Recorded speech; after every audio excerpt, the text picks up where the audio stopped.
Welcome back to Desperate Living and the second part of our Severin Films roundup. This time looking at a couple of new box sets, both of which, I should say up front, I have done some work on, but that doesn't make me biased when I say that these are both essential. Let's get into them.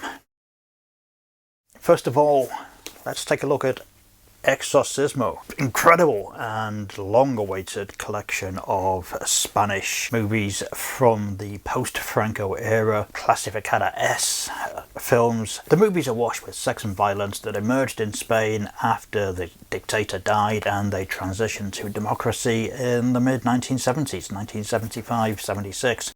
These films also emerged really from like 77 through to 81, when things happened.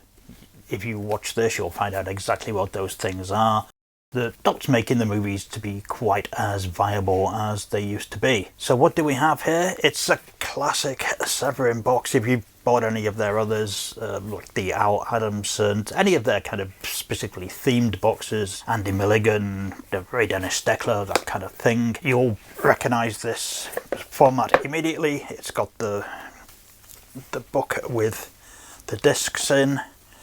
10 discs, 19 films, pretty provocative stuff. Can't really show you too much of the cover art or the internal art, and there's the book that goes with it. You know, once again, as we've discussed with other projects, the habit is to call these booklets, and this isn't a booklet. This is a couple of hundred pages. How many pages do we have here? 166. Part of it is covering the films that are on the disc, so it's kind of a 2/3 of it are new essays, and then the rest of it is coverage of the actual movies. Very soon there will be nothing between you and the people who own the dark.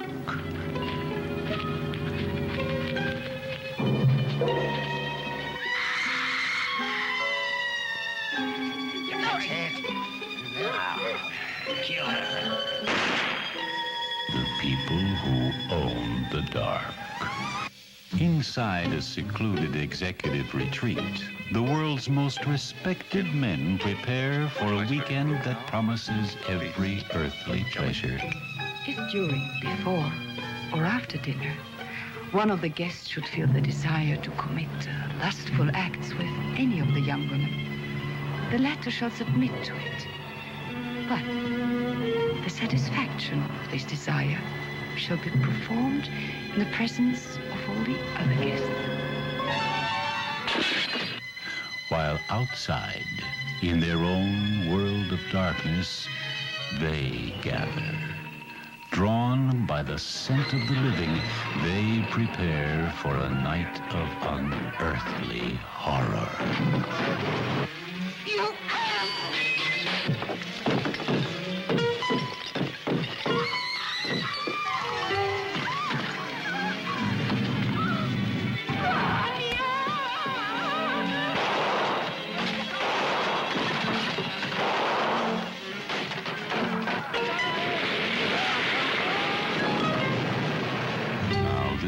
Nothing between you and the people who own the dark. These collections are so thorough and contain so much material. As I say, it's like 19 feature films, 10 discs, but it doesn't become one of those giant boxes, the kind of whoppers that you just wouldn't have shelf space for if you own more than a handful of other discs. So I think this is a really fantastic format for doing these box sets. I'm going to take a much more in-depth look at the rise of the box set, not just from Severin but from other labels, and why physical media remains important, and it's also why physical media will hopefully survive.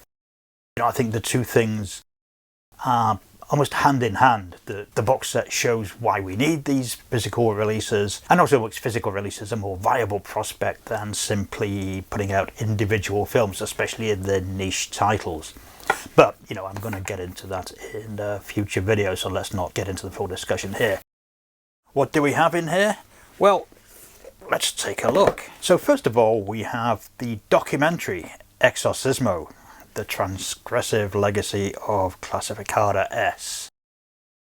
This is a new documentary film by Alberto Sedano that covers the whole history of the Post-Franco exploitation movie in Spain, narrated by Iggy Pop. It's a really great documentary, really informative, a fantastic starting point if you're unfamiliar with Spanish genre cinema. And it has to be said, you know, as I'm a huge fan of Spanish genre cinema, it's definitely one of my specialist subjects, but at the same time, I'm very aware that it's just not had the same level of attention that you would find for, say, Italian genre cinema from the same period.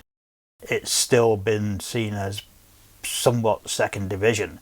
But there's a lot of really interesting stuff out there, not just the kind of stuff that's on here, the late 70s, early 80s material, but obviously films with Paul Naschy, for example, and movies like Love Bride of the Blood Mummy, Horrible Sexy Vampire, The Witcher's Mountain. There's 3 films that I've done commentary tracks on previously. Plenty of others that emerged under the Franco regime, where censorship was still quite strong and where they would often be shot in dual versions, one for the international market and then a more restrained one with less nudity, maybe less gore for the Spanish audiences. The Spanish exploitation movie scene has a long and noble history that really deserves a lot more attention than it really has ever had.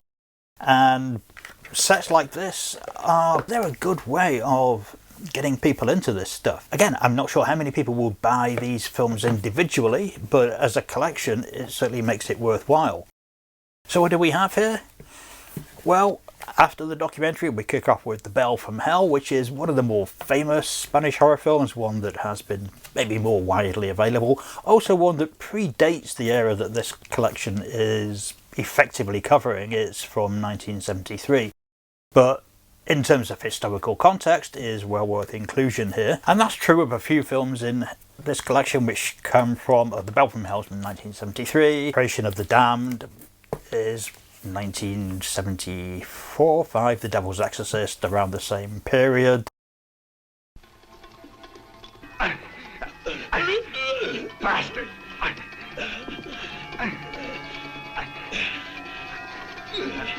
The sedatives aren't enough now. We have to come to a decision. An unseen enemy stalking the last survivors.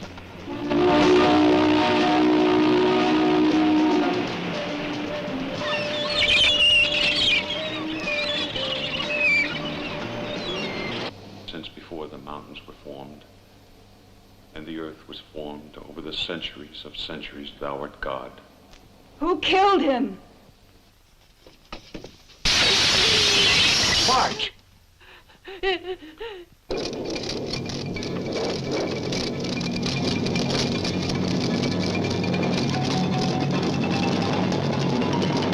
A terror unrelenting in its grip.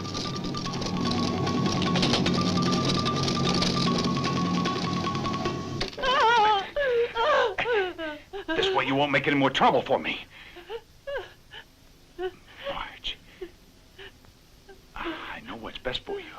You have to take the injection. No! No! No!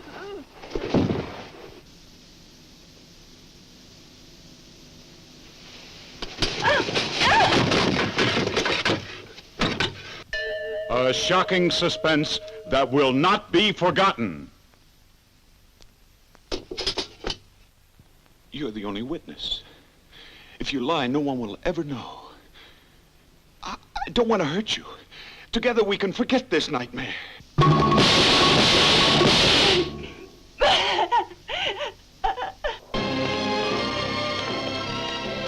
Don't miss this terrifying motion picture.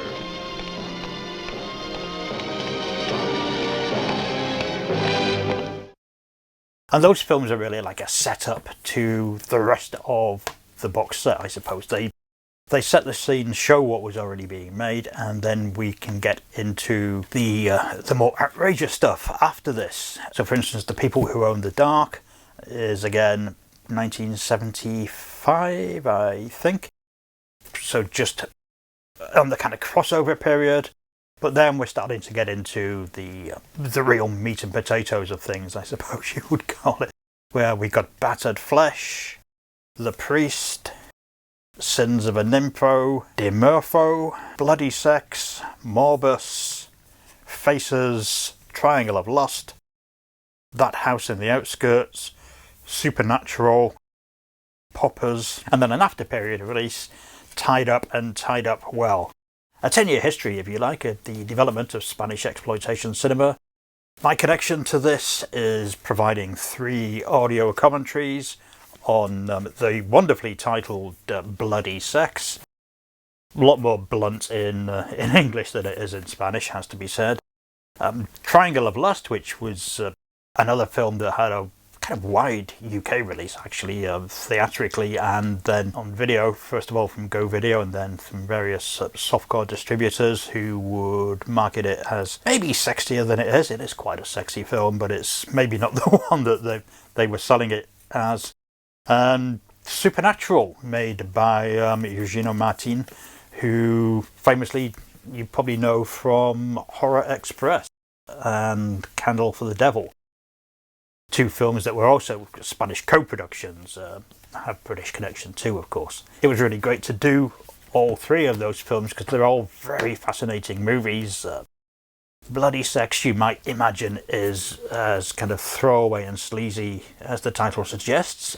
It isn't at all. It's a really interesting, very political film that deals with repression and the whole idea of what it was like to be living under a fascist regime and the fallout from the Spanish Civil War. It's really, really interesting. It is bloody, it is sexy, but it's got a lot more substance to it. Triangle of Lust is another great film. Been a fan of that movie for many years, in fact. I own a Dutch VHS release under the wonderful title The Angel and the Beasts. One of the few VHSs that I still own, in fact. And Supernatural is a fascinating mainstream post-poltergeist horror film.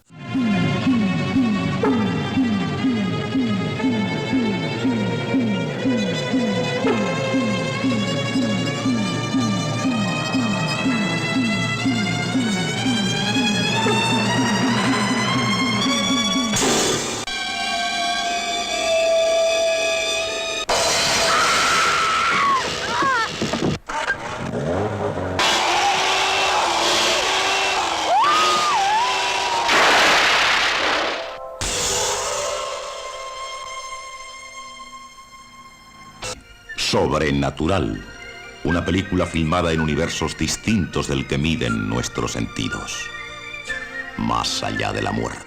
I say post-poltergeist, it's actually pre-poltergeist, but it feels of that ilk. Flashy special effects, strips back the sex and violence aspects. In fact, there's no sex in it at all, really. The violence is quite tame, but a really interesting movie nonetheless. As for the rest of the films in here, it's amazing stuff. The Bell from Hell, obviously, is a really interesting classic title. The Devil's Exorcist is a lot of fun. People Who Own the Dark, a great movie. Everything here is, at the very least, interesting and significant. Once again, Spanish genre cinema just hasn't had the attention given to it that other countries have had, other countries in Europe. And so it's really great to see collections like this coming out, and hopefully there'll be a lot more of this stuff. I mean, Severin have done a great job actually releasing quite a bit of Spanish exploitation, certainly with their collection of movies by Eloy de la Iglesia, for example. Ironically, a lot of this stuff is actually quite hard to see in Spain now. Maybe this is the kind of thing that will get kind of exported back to its country of origin, so to speak, and get more people interested in their own cinema history, which I imagine that is not something that a lot of Spanish people really think about too much when they think about important Spanish filmmakers and important Spanish films. They're probably not thinking of Bloody Sex. So this is well worth picking up.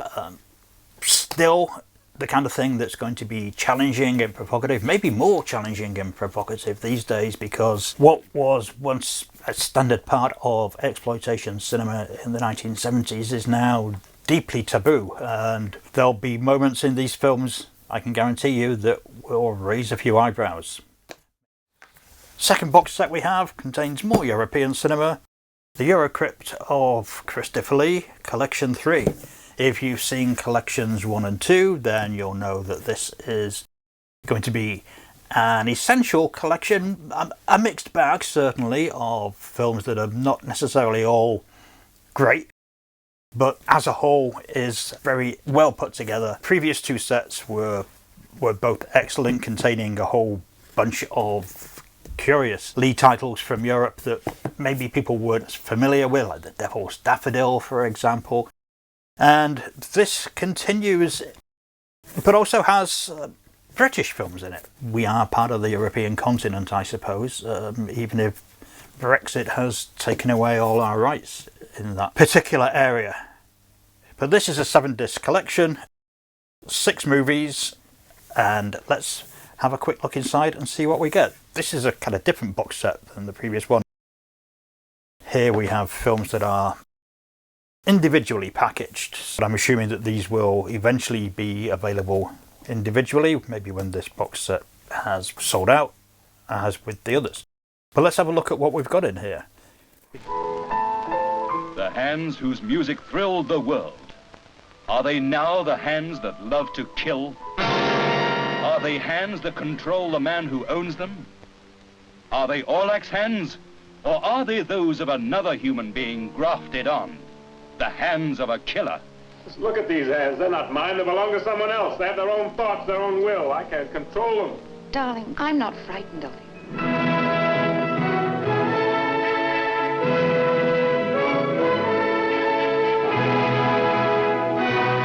You may ask, is it possible for such things to happen? We can only answer, fact is stranger than fiction. Here is a motion picture filled with startling mystery. The story of a haunting question that drives a man to the brink of insanity. Starring Mel Ferrer as Orlak, victim of a terrible accident. You think I killed that cat, don't you? Go on, say it! Monsieur, please! What are you afraid of? You think I'm going to kill you? Co-starring Christopher Lee as Nero the Magician, who discovers the secrets of Orlak's hands and hounds him to the edge of madness. Did you know that your charming little wife and her wise old guardian were planning to have you certified? They want to put you away. Danny Carell as Lai Lang, who uses her charms to trap Orlak and her beauty to betray him. Tell me something. Yes. What is it you're afraid of? Lucius Saint-Simon as the wife of Orlak, who loves the man, but fears the hands that would embrace her. Forgive me, Louise. You're not safe with me. Uncle Francis, I've been trying to get you. Uncle Francis, he must be stopped. He's out of his mind.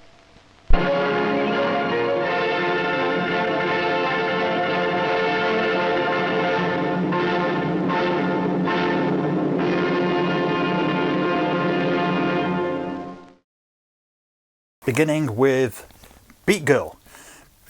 And this again is where I give my disclaimer that I have involvement in this particular film, in the sense that I've got a 45-ish minute documentary on here about Soho in the 1960s, the strip clubs, the nightlife, the wild days of swinging London, I suppose. If you're not familiar with Beat Girl, then good God, what is wrong with you? It's one of the great 60s youth film classics, based around rebellious teenagers, a particularly rebellious teen played by Gillian Hills, and also the seedy London nightlife. Christopher Lee plays a particularly unsavoury strip club owner, and he did similar in the film Too Hot to Handle with Jane Mansfield. It'd be great if there's a 4th edition of this box set, if that one could emerge as well. Obviously, this is all down to whether you can get the rights to these things, I suppose. You know, they would have made a great double bill, though. There are 2 versions of the film on here, which is the original theatrical version and a slightly expanded one that's a bit racier, as they say. Just got a bit more striptease. But it's got a great cast in this film. Oliver Reed, who you see dancing vigorously and very entertainingly. Adam Faith, who gets to sing a couple of songs. Shirley Ann Field. And there's music from the John Barry 7. Even if you're unfamiliar with the actual film, you'll probably know the theme tune. You just wouldn't have known that it's from Beat Girl. But fantastic film, well worth the purchase of a collection like this by itself. But of course it's not by itself.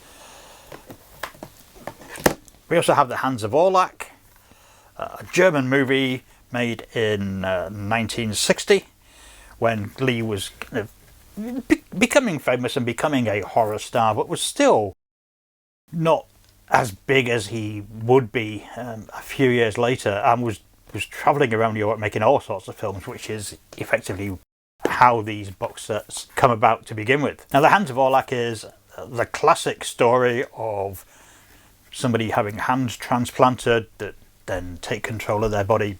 Hate it when that happens. Shot in two different versions. Shot in a version for the UK and I guess similar markets, and a longer and maybe a slightly more salacious edition for the French and other European countries. But not just shot in two versions as in extra scenes, but actually shot twice with different supporting casts and a different cinematographer in each version. And you'll be glad to hear that both of them are on here. Which is the best? Well, I'll leave that for you to decide for yourself. But it's really interesting to see the two films. Interesting cast, certainly in the English version. There's, as well as Lee, there's Donald Pleasance and Donald Wolfett, who you might well be familiar with from the classic Blood of the Vampire. Man who never willingly gave an understated performance, I think it has to be said. Also some interesting extras. There's a commentary by Jonathan Rigby and Kevin Lyons, and a documentary about the writer. Third, and arguably most important, it's certainly the only 4K disc in the set, is The Virgin of Nuremberg, which is one of those movies that has been around in various editions, most of them not very good for a long time. Even back in the VHS days, this seems to be one of those films that would turn up as public domain, but in a very kind of crappy, blurry print. This, obviously, is not a crappy, blurry print. It's a new restoration from the original Interpositive, scanned in 4K, hence its appearance on UHD, I guess. La Vergine di Norimberga, il più efferato strumento di tortura.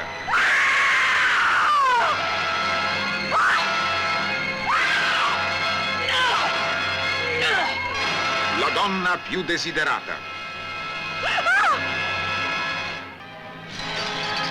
La donna e la tortura indissolubilmente legate nell'allucinante orrore della Vergine di Norimberga.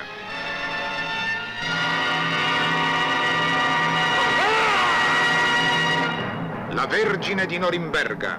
I corpi si abbattono come folgorati. Le menti delirano. I sensi si ottenebrano. La natura si scatena. Il terribile giustiziere della Vergine di Norimberga.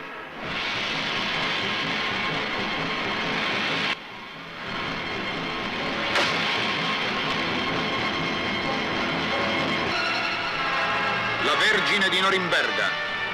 Un enigma tormentoso, un'agghiacciante verità. La furia travolgente dell'acqua e del fuoco. Il peso di nefandi peccati, una donna, una città prigioniere di un destino malvagio più spaventoso del tremendo abbraccio della Vergine di Norimberga. Max! Max! Padrone! Padrone!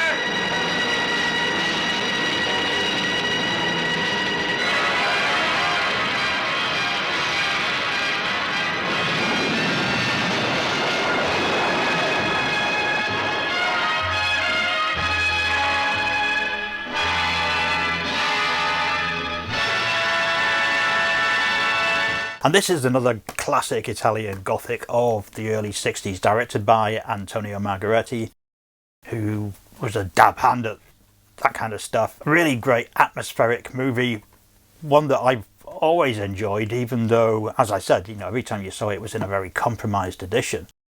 And one of the many Italian Gothics that Lee did around this time, and certainly up there with the best of his work. So even though I'm saying this for the second time here, this in itself is probably worth the price of the box set.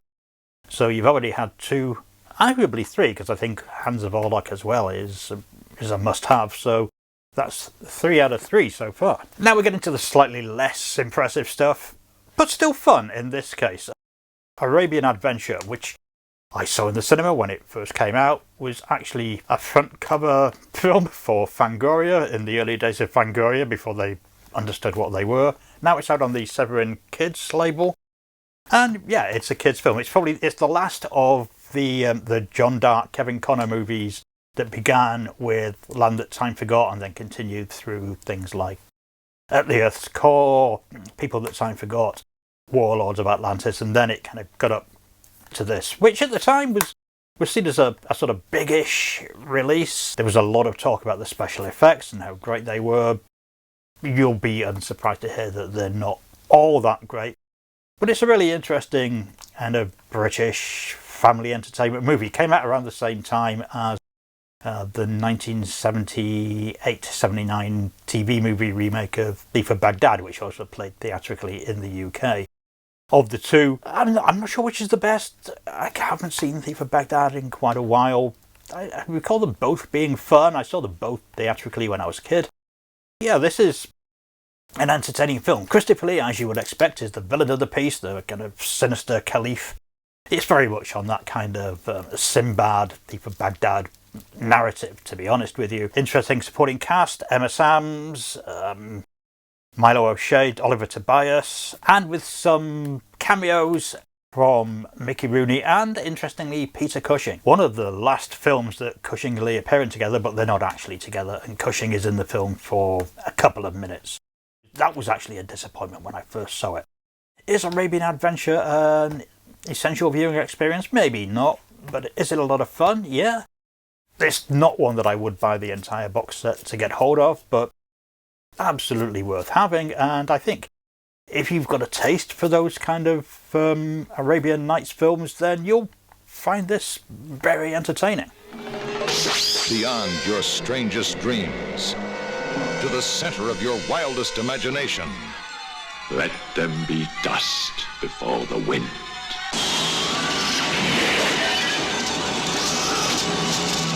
Across the mountains of time and through the winds of space, plunge into a world of black magic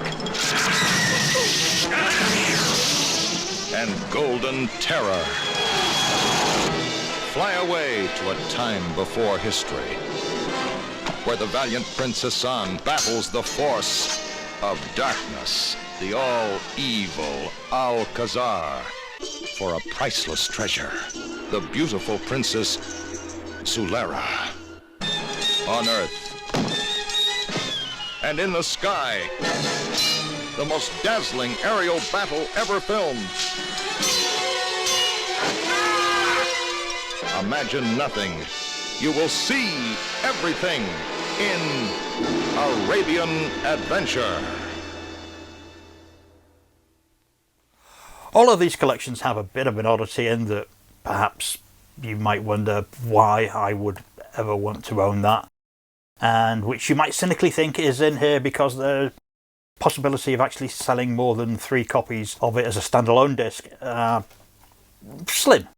It's another Severin Kids release, and it's A Feast at Midnight. Written and directed by Justin Hardy, who's the son of Wicker Man director Robin Hardy. It's a bit of a upper-class adventure about boys in a public, that is, private school, having a midnight feast. Christopher Lee is the sinister headmaster, but when I say sinister, let's not get carried away here. He's not some kind of murderous monster. I do think that this is a posh boy's fantasy of the kind that you probably wouldn't see getting made these days, which perhaps is a bit of a sad thing. I think there's room for everything. Not everything has to be kind of council estate gritty. Would I have ever bought a copy of A Feast at Midnight? Absolutely not. I mean, I've seen it, didn't much care for it. Yeah, I would have preferred something like Too Hot to Handle in here, quite frankly, but as I said, if Severin are going to continue putting out their Christopher Lee collections, then I think it's actually good to put some of these oddities in that otherwise wouldn't get a release at all. And, interesting parts of Lee's career, whether they're good, whether they're bad, whether they're indifferent. So, you know, I don't criticise its inclusion here at all, but equally I'm probably not going to be watching it anytime soon again. The final disc in this collection is a documentary film, The Life and Deaths of Christopher Lee, directed by John Spira. And it's a documentary about Lee's life and films. Does this work as a standalone disc as opposed to, say, an extra? I'm sure, quite frankly. It probably is an extra in the set. It's an extra in this box set of, but you've already got 5 movies in here. So yeah, it's extra content. Also included in the collection is a book, Christopher Lee, 8 Decades of a Dark Horse by Jonathan Rigby, which is over 140 pages. So effectively, yeah, it's a proper full standalone book once again, and not a book of essays by various people. So something that does actually stand as a single solitary project. Really glad to see labels doing this kind of thing now, and long may it continue. Once again, it's evidence of why physical media is so important, because it has meaning, it has significance. And you know, if you've paid money to buy the box set, then you probably are going to watch A Feast at Midnight in a way that you wouldn't do if it was just there on streaming. So that in itself is a good thing. You might find a film that you like, you might not, but it's always worth that chance, isn't it? So these are 2 fantastic collections, both well worth having, even if you remove my involvement from them. If you've got the other Christopher Lee collections, you certainly want this one. If you haven't, I certainly recommend checking those out. There's also, I believe, a Peter Cushing one from Severin. I'm not sure that I've got that one. I'll have to check. Maybe we can do a kind of more in-depth thing into the whole Lee collection and the Cushing one.